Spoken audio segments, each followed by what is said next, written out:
নদিয়া জেলার এক ছোট্ট শহর কৃষ্ণপুর। শহরের প্রাণকেন্দ্রে একটা সরকারি স্কুল, কৃষ্ণপুর উচ্চ বিদ্যালয়।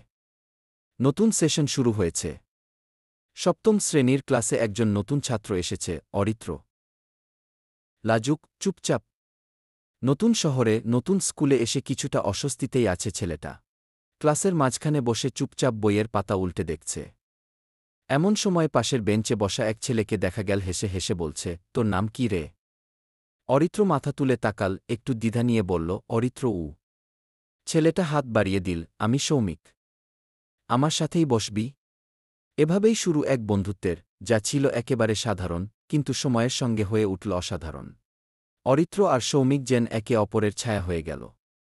স্কুল শেষে মাঠে ক্রিকেট, সন্ধ্যায় চায়ের দোকানে চিপস আর ফিজির বোতল, আর সন্ধ্যার পর হোমওয়ার্ক ভাগাভাগি করে করা, সব কিছুতেই ওরা একসাথে।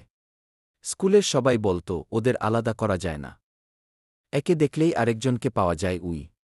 সময় এগোল। মাধ্যমিক এসে গেল।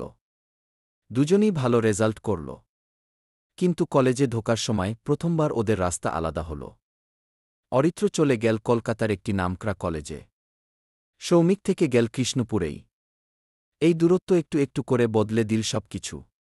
প্রথম 6 মাসে নিয়মিত ফোন, মেসেজ, ছবি, সব কিছু চল। তারপর সময়ের চাপে ক্লাস, পরীক্ষা আর নতুন বন্ধুদের মাঝে হারিয়ে গেল পুরনো কথা। অরিত্র ব্যস্ত হয়ে উঠল শহরের চাকচিক্যে। সৌমিকও ধীরে ধীরে নিজেকে গুটিয়ে ফেল। 1 বছর পরে একদিন হঠাৎ অরিত্রের ফোনে একটা মেসেজ এল, ভাই, কেমন আছিস? আজ স্কুলের রিইউনিয়ন। আসবি? সেই রাতে জানালার ধারে দাঁড়িয়ে মনে মনে একটা কথা ঘুরে ঘুরে আসছিল। একসময় যাদের ছাড়া এক মুহূর্ত ভাবা যেত না, সময়ের সঙ্গে তারাই কেমন অচেনা হয়ে যায়।